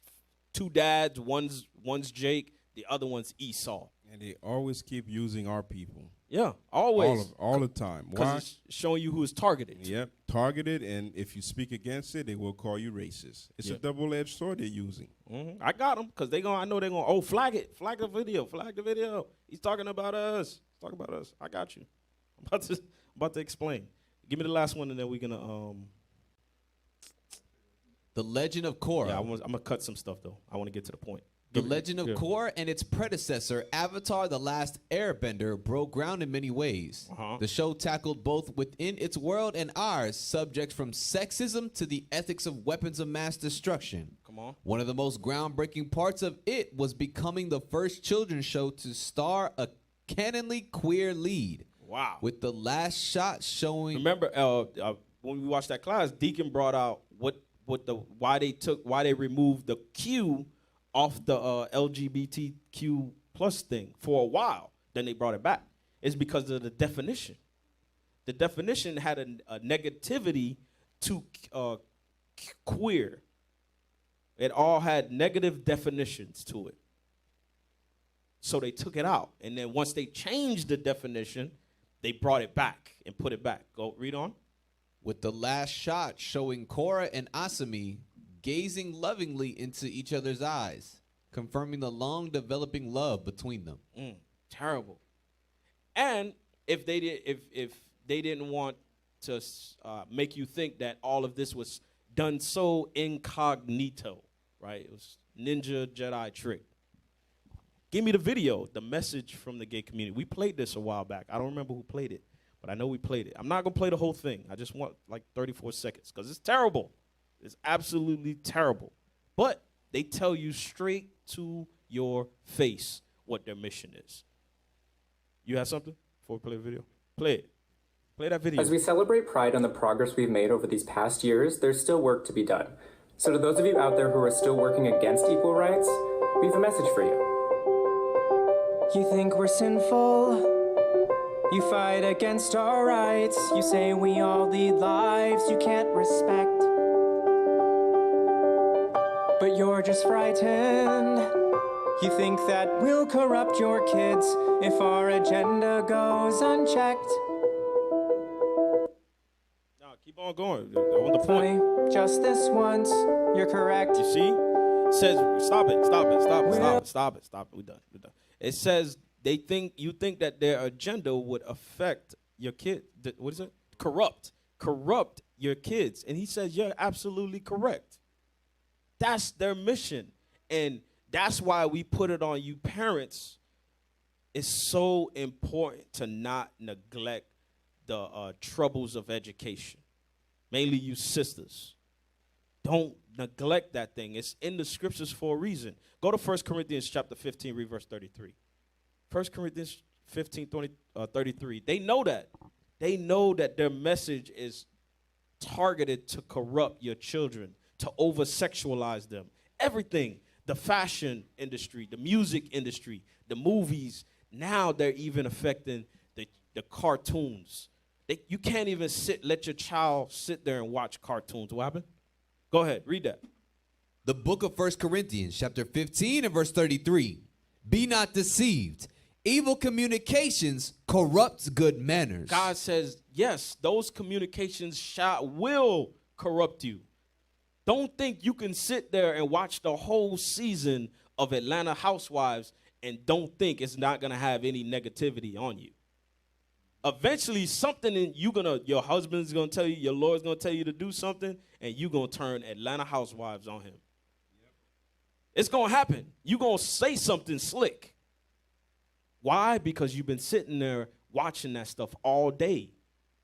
You've been sitting there watching the Tyler Perry series all day. Second Ezra 7:36. Second Ezra 7:36. Remember, because we was reading from the time of Noah, even to the time of Lot, what they were doing. They were attempting to save our people from those states. Why? Because remember, we're supposed to learn from this thing. We're supposed to learn from the past and what our forefathers went through, so we don't make those same mistakes. That's what the Lord said. Don't do after what your forefathers done. So that's why Abraham said this. So this ain't no personal attack on the LGBTQ community. No, this is actually love. You just don't know it. This is love. Watch what God said to Ezra about our forefather Abraham. Read that. The book of 2 Ezra, chapter 7 and verse 36. Come on. Then said I, Abraham prayed first for the Sodomites. He did what? Abraham prayed first for the Sodomites. Didn't Abraham stand in front of the Lord and said, Lord, please don't destroy Sodom and Gomorrah? What if I find 50 righteous? What if I find 40? What about 30, Lord? What about 20? How about 10? Didn't Abraham do that? Abraham didn't say, all right, Lord, shit, they all LGBTQ plus anyway. Go ahead, rain fire. Abraham didn't say that. Abraham said he prayed for them. Read it again. This ain't hate. You can flag the video all you want. This is not hate. This is love. That's what that is. Why? Because you are in an unprofitable lifestyle. It's unprofitable to you because it's the way of death. Read. Then said I, Abraham prayed first for the Sodomites. And Moses for the fathers that sinned in the wilderness. And Moses prayed for the fathers that sinned in the wilderness when they was partying, when they was turning up, when they woke up to play and committed all the fornication, when they fell into the midst of their lust. Our forefathers prayed for them. That's what the scriptures say. Luke 17:26. Luke chapter 17, read verse 26. The book of Luke, chapter 17 and verse 26. And as it was in the days of Noah, so shall it also be in the days of the Son of Man. It says it's going to be the same way. The same things that they were doing, the same wickedness that was going on back then, God says it's going to be the same way now. The people are going to be eating. The people are going to be drinking. People are going to be partying, marriage, giving into marriage, committing adultery, fornication. The darkness in this place is going to increase. And those are going to be the signs that we need to get ourselves together before Christ get here. And you know what's crazy about that? If you can't see those signs, it's because what they said, how they're going to infiltrate your mind, it worked. Right. If you don't feel vexed when you see that kind of stuff, you just watch TV. Or you say, oh, the Minions, they're showing their behind. Oh, Cora, they're kissing a girl. That's nothing. It's just a cartoon. No, it's not just a cartoon. They put that stuff out there for you to fall under. I was thinking about it last night, right, or sometime this week. I was like, man, when I was younger, I used to watch Martin. And when he dressed up as Shanae, I laughed. Yeah, you did. Yeah, I laughed. It was nothing. It was a joke. And then it moved on to Tyler Perry. I'm like, wait a minute. This man is like, that's all he does. That's his number one character. Yeah. Martin was halfway stepping, man, and then he jumps down to Shanae. There was easing it on you. Right. Bringing it slowly, bit by bit. Right. Imagine if your mind didn't catch that, be like, oh, Martin, okay, I saw that before. Shanae, I saw, Tyler Perry, same thing. Oh, I saw this before. It's nothing. It's nothing. It's just a joke. It's a character. They acting. Your mind is already like. They got you. They got you. They got you. The evilness in high places have gotten you. You've lost that war. Read on. They did eat. They drank. They married wives. They were given in marriage until the day that Noah entered into the ark, and the flood came and destroyed them all. Read. Likewise also as it was in the days of Lot. They did eat. They drank. They bought. The same thing. The evils was increasing until it came up to the Lord, until it touched the heavens. And the Lord heard it. The report came back. Hey, Lord, everybody in Sodom and Gomorrah, man, they wicked. They evil, man. And you know what's crazy? Because it gave you two different era. It said Noah, and then it gave Lot. Lot, we read about it, what they were doing. All kind of the people who kept beating on that door saying, where these two men's at? Yeah, where they at? Yeah. We want to know them. And then you got Noah time where they were drinking, partying, giving into marriage. We see this stuff right now. Like we see it happening where people that just go on living life thinking it's YOLO. Let me just do what I want. Let's increase the sodomy stuff. Nothing's going to happen. Oh, snap. There's a war. There's a war in Ukraine. Not worried. Nah, it's a rumor of war. Nah, I'm good. The NFL season just started. Right. I'm not worried about that. Yes, NFL season. It's NFL season. What you betting on? Yeah, Bucks. I don't know. That's the whole thing. That's the whole plot for this nation, to distract you with those things while they indoctrinate you with what they want to indoctrinate. All the wickedness and the things that they believe in. Read on.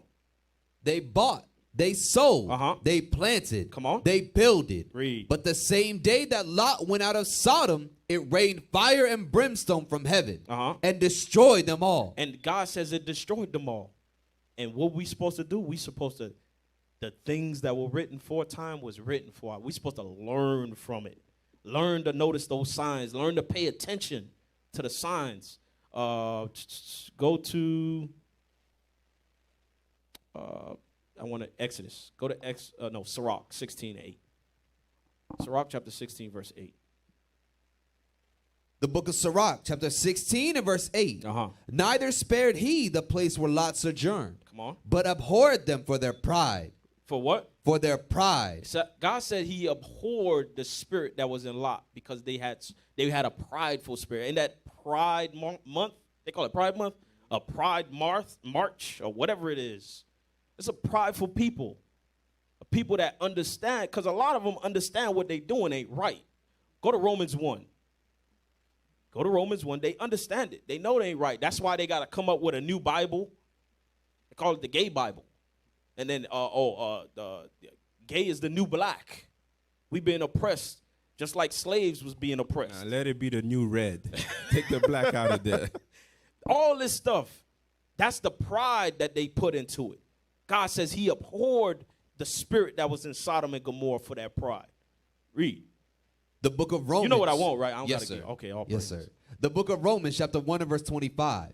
Who changed the truth of God into a lie? Come on. And worshiped and served the creature more than the creator, who is blessed forever. Amen.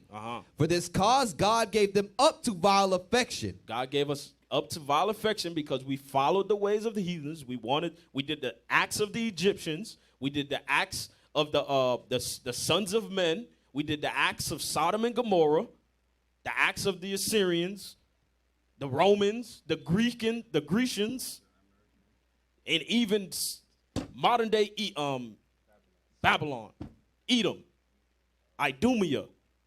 We still doing it.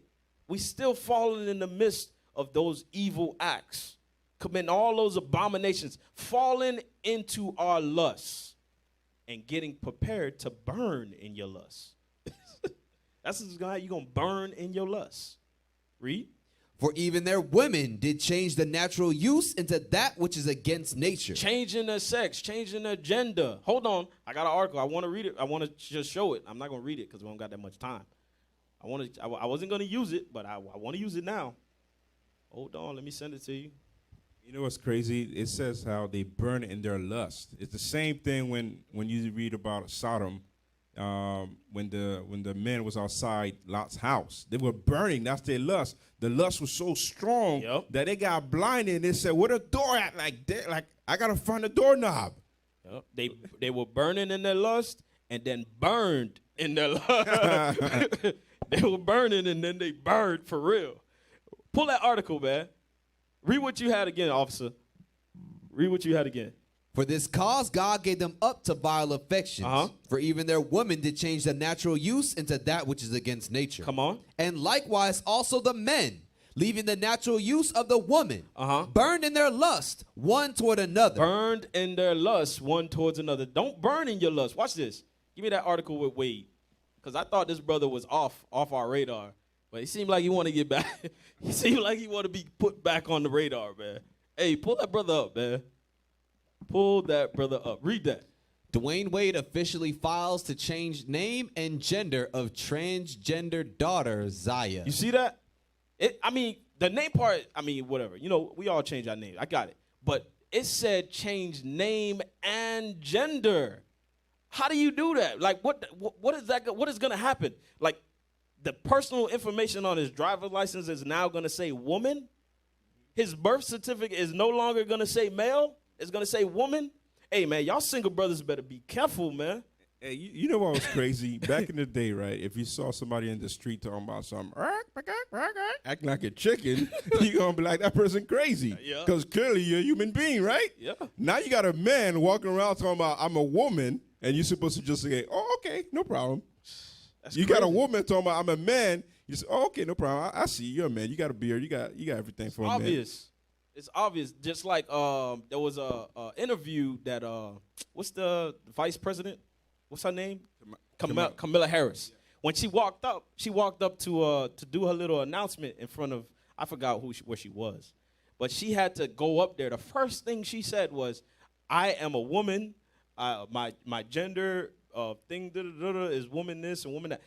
She had to basically tell the men that she was speaking to that she was a woman. I couldn't tell. Like, right. How could we not tell? You got to now announce what gender you are. That's where we at as a people. Go back. Where was I? I don't want the article. Where was I? Leviticus? No, Exodus. Ecclesiastes, Sirach 16. Read it again. The book of Sirach. No, I was in Romans. Sorry, Yes, Romans. sir. The book of Romans, chapter 1 and verse 27. And likewise also the men, leaving the natural use of the woman, burned in their lust one toward another. Men with men, working that which is unseemly, and receiving in themselves that recompense of their error which was meet. And even as they did not like to retain God in their knowledge. Where I'm at, Romans what? We're at verse 28, yes, sir. Read verse 29. Jump down to 29. Verse 29. Being filled with all unrighteousness, fornication, wickedness. This is that spirit, the same spirit that was in Sodom, the same spirit that's here in America. You understand? Read. Covetousness, maliciousness, full of envy, murder, debate, deceit, malignity. These spirits that are in these people that join to that lifestyle, they are some of the hardest people to talk to. And it's all because of the multitude of spirits that's in them, that's in that lifestyle that bring you to it, because they think once they get into that type of lifestyle, falling and giving into their lust, that it will bring some type of satisfaction. But how many times leadership done brought out the depression, the estate that it puts you in, the suicide rate of that community, the estate that it mentally puts you in when you do that, when you give into your lust. you actually burning that thing. And verse 27, as it says at the last part, and receiving it himself, the recompense for the error which was meat. Mm-hmm. Y'all know about monkeypox, right? Y'all hear about it now. If you look into it, it tells you who's getting it the most, who's spreading it around. Right. But you know why they're not going to push that out there in the news? Because if they push it out there, that will mean there's a problem with LGBTQ. Yeah. They're not going to push it out there. They're just going to say, nah, just watch out how you get it. But the number one people who's getting it are sodomites. Yep. Right. Jump down to 32. Verse 32. Who knowing the judgment of God. Who what? Who knowing the judgment of God. God says this spirit knows the judgment of God. That's why they had to make the Bible, they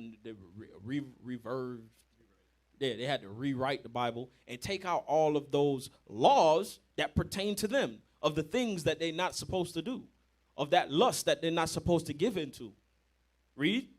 That they which commit such things are worthy of death. That are worthy of death. Because it's judgment. That's what we're doing. We're not condemning you. We're warning you and trying to save your life. Leviticus 19. I got it. I ain't finish it? Oh, finish it. Sorry. Finish that. Who knowing the judgment of God, that they which commit such things are worthy of death. Not only do the same, but have pleasure in them that do them. Meaning those that agreement with it. Even if you're not in the lifestyle. If you're in agreement with it, I'm going to tell you right now. You know the ways that you could be in agreement with it? If it doesn't vex you like it vexed a lot. You are in agreement with it. If you got no problem sitting there and watching homosexual acts, watching girl on girl and pedophilia and all that craziness that they're pushing in the media, that they're pushing in these movies, that they're pushing in these TV shows, these reality series, if you can sit there and watch that stuff, you are in full agreement with it. Because you're not vexed like your father's was. It's not riling up your spirit enough where you can go and say, who's going to stand for the Lord against the workers of iniquity? It's not making you stand up. You understand? What it says, women that are at ease, it's not raising you up because you are in agreement with it. Now, give me Leviticus 19:17 real quick. This ain't no personal attack. So you could ban the video, you could flag the video, you could do whatever you want. This ain't no personal attack. This is love. Read that real quick. The book of Leviticus, chapter 19 and verse 17. I'm almost done.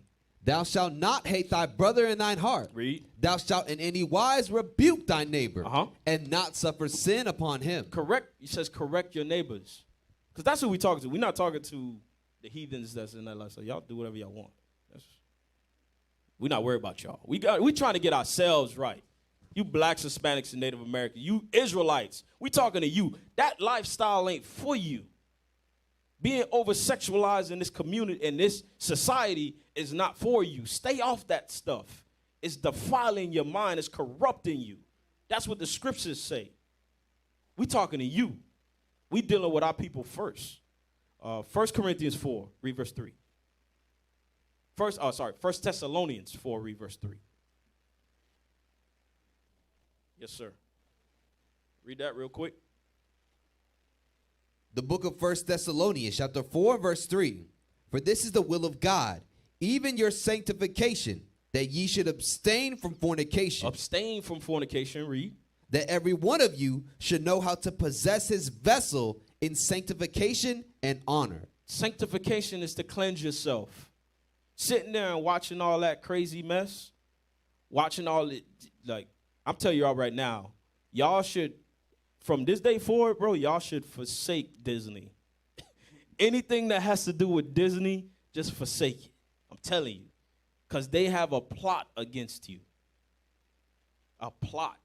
For real. And it's a lot others that I don't know of, but it's a lot others. To learn how to cleanse yourself in sanctification. Read. Not in the lust of concupiscence. Give me the definition of concupiscence real quick.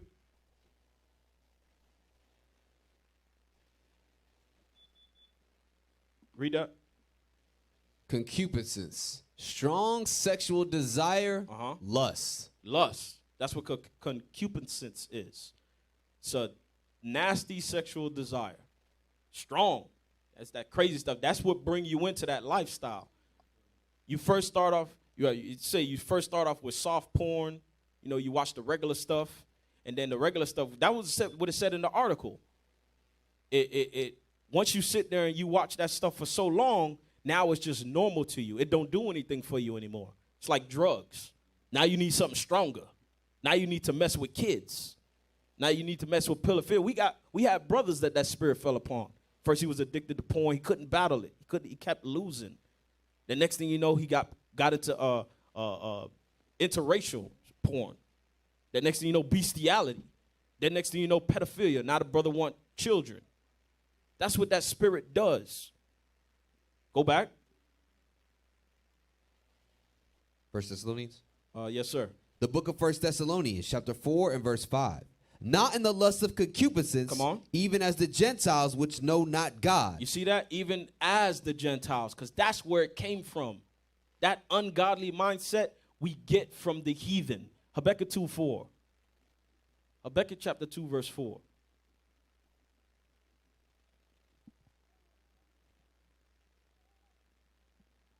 Book of Habakkuk, chapter 2 and verse 4. Behold, his soul which is lifted up is not upright in him. You see that? God said his soul ain't right. Something wrong with him. Something is wrong with him, man. Hebrews 12:13. His soul ain't right, and we sit there and we ask this man to entertain us. Entertain us. Put one of your movies on. And it's a whole bunch of evil in it, man. Whole bunch of evil. Hebrews 12, read verse 13. The book of Hebrews, chapter 12 and verse 13. And make straight paths for your feet. Let that which is lame be turned out of the way, but let it rather be healed. Follow peace with all men and holiness, without which no man shall see the Lord. So that's how you know we ain't preaching no hate. This ain't no hate. We don't hate no LGBT community. We don't hate our brothers that's in that lifestyle. We hate the lifestyle that you are in, the sin. You understand? We ain't no hate group.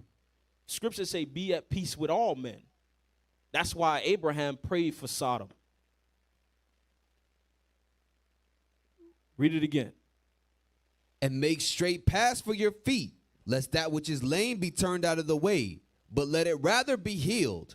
Follow peace with all men and holiness. Come on. Without which and no man. Holiness, keeping the law. Keeping the law. Stand away from the abomination. Follow peace with all men and follow holiness. Read. Without which no man shall see the Lord. Come on. Looking diligently. Meaning without that holiness, you're not going to see the Lord. Read. Looking diligently, lest any man fail of the grace of God, lest any root of bitterness springing up trouble you. Come on. And thereby many be defiled. Read. Lest there be any fornicator. Any what? Any fornicator. Read. Or profane person as Esau. You see that? God says if you get in that mindset, if you separate yourself from the holiness of God, you don't keep the commandments. You see what mind frame he said you were in? You're in the mind frame of the heathen. You're in the mindset of the main one, Esau at that, where his mindset, God said, is fornication and he's profane. He's profane. That's why you would see children stripping. That's what that is. It's stripping. You'll see children stripping. You'll see rappers, women rappers called strappers. That's what we call strappers. Strap music. The club. You no longer need to go to the strip club anymore. The strip club comes to you. It's on your television. And now you have to acknowledge those things like your fathers did and start to prepare yourself. Why? Because that time for Christ's return is coming. This nation is at a decay. It's falling away. It's fading away, and it's going out with a bang. And it's trying to take all you brothers and sisters with it. That's what it's doing. Finish that. Who for one morsel of meat sold his birthright. Yeah, that's it. I wanted that. Go to Genesis, last scripture. Give me Genesis chapter 5, read verse 16. I said Genesis? Galatians, sorry.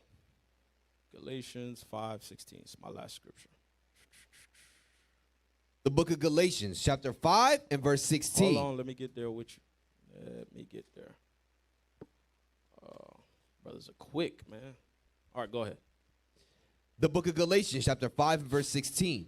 This I say then, walk in the spirit, and ye shall not fulfill the lust of the flesh. Give me the spirit, John 6:63. It says, walk in the spirit, and you shall not fulfill your lust. If you walk in God's spirit, God promises you that you will not burn in your lust. Because that's what we see even in here, even in the body, in the nation of Israel, we see our brothers and sisters fall into their lusts, committing these same acts that our fathers warned us about. We see it. Read. The book of John, chapter 6, verse 63. It is the spirit that quickeneth, the flesh profiteth nothing. Read. The words that I speak unto you. Walk in the words that God spoke unto you. Read. They are spirit. Come on. And they are life. That's the spirit. Go back. Go back. That is the spirit. Read. The book of Galatians, chapter 5, and verse 16. This I say then, walk in the spirit, and ye shall not fulfill the lust of the flesh. For the flesh lusteth against the spirit, and the spirit against the flesh. Jump down to 19. Verse 19. Now the works of the flesh are manifest, which are these: adultery, fornication. These are the lust of the flesh. The things that are set upon the spirit, that Sodom and Gomorrah spirit, that fornication spirit, that over-sexualizing the community. That spirit is here, and it's with Satan himself. Edom, Idumea, Esau, that profane spirit, that fornication spirit. That spirit is at your job. It's at your school. It's teaching your children. It's pulling you over while you drive down the street. That spirit is here in your community, and it's trying to rub itself off on you. So you have to know that spirit in order to battle it. Read it again.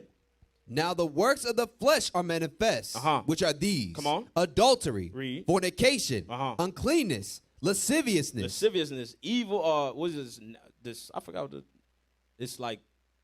Sexual, unusual sexual desires. It's crazy. Read. Idolatry, witchcraft, hatred, variance, emulations, wrath, strife, seditions, heresies, envyings, murders, drunkenness, revelings, and such like, of the which I tell you before, as I have also told you in time past, that they which do such things shall not inherit the kingdom of God. Those that fall to those lusts, the same thing, because we read this in Romans 1. That spirit carries these other spirits along with it. We read those same attributes in Romans 1. God says you have those spirits. You can't conquer that lust that's within inside of you. God says you can't make it into the kingdom of heaven. You're going to be right here in Babylon along with that same spirit that taught you to give in to your lust. And you're going to burn in your lust with him. You understand that? So with that, this has been my class. Officer Daniel, don't burn in your lust. All right. With that, I say shalom.